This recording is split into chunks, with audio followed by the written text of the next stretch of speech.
un show pour la télévision. Non, Oui, certainement. Mais j'aimerais réagir à la question que vous avez posée. Est-ce que les choses vont changer avec Obama? Je pense qu'il faut être nuancé et qu'il y a un aspect positif. Moi, je reçois énormément de questions sur mon site internet. Obama suscite beaucoup d'espoir.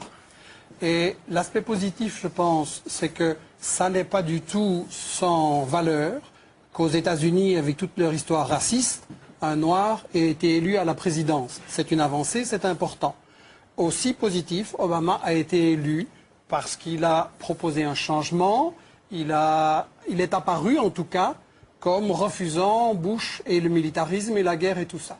Donc ça, je trouve extrêmement positif. Le problème, c'est que avant que les gens votent pour Obama, Wall Street avait voté pour Obama. C'est-à-dire que vous savez qu'aux États-Unis, les multinationales mettent de l'argent sur les candidats régulièrement. Pour être élu président des États-Unis, il faut recevoir des centaines de millions de dollars. La campagne électorale coûte horriblement cher. Ce n'est pas vraiment démocratique d'ailleurs comme système politique. Et il faut se demander à qui les multinationales ont donné le plus d'argent. Pas à McCain, pas à Clinton, à Obama.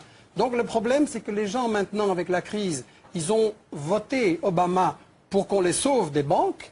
Le problème, c'est que les banques aussi ont voté Obama. Alors je pense que dans la question israélienne, vous avez raison de dire qu'Obama a raconté toute une série de choses pendant sa campagne électorale pour se faire élire, que maintenant il dit le contraire. Et là, il va falloir tester. Obama a choisi comme vice-président un sioniste acharné, comme secrétaire général de la Maison-Blanche également un sioniste acharné. Il a dit que Jérusalem, ça devait être la capitale d'Israël. Or, Jérusalem est une capitale volée. Il a proposé de donner 30 milliards de dollars d'aide militaire en plus à Israël.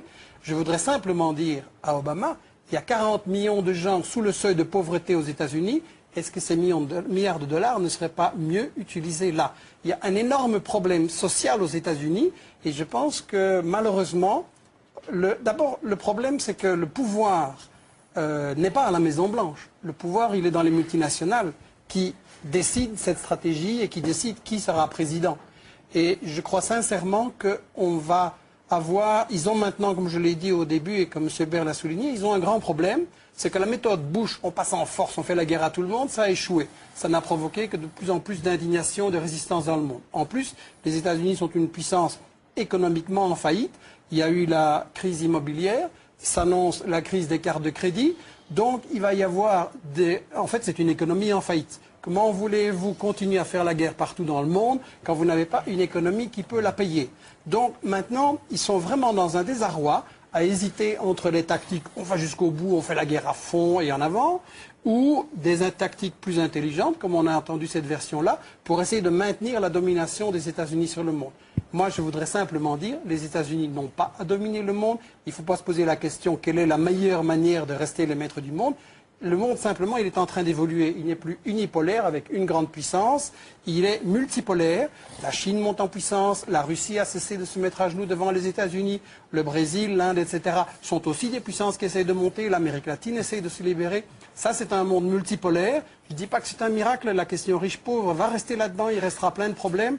Mais à mon avis, c'est mieux pour résoudre les problèmes du monde, qu'il n'y ait plus un gendarme du monde qui, chaque fois qu'il y a un pays qui veut mener une politique indépendante, vient militairement l'attaquer. Sur l'Irak, que va-t-il advenir de l'Irak une fois que les Américains seront partis? Ils ont annoncé leur départ pendant 3 ans. Déjà, George Bush l'avait annoncé. Robert Baird, l'Irak, qu'est-ce que ça deviendra? Soit la partition du pays pour une guerre civile, les chiites, les Kurdes et les sunnites. Soit une guerre civile. Soit devenir une puissance dans l'orbite de l'Iran aussi. L'Irak est fini. De toute façon. Une telle dimension d'imprévisibilité, d'un côté, on peut considérer que la baisse de la violence en Irak est due au fait que la politique américaine est en train de l'emporter, et ça a des aspects tout à fait vrais. De l'autre côté, on peut dire que les acteurs réels de la scène irakienne se mettent en position en attendant que les Américains s'en aillent pour se confronter dans la bataille définitive. Ce qui est quand même marquant dans l'histoire longue de l'Irak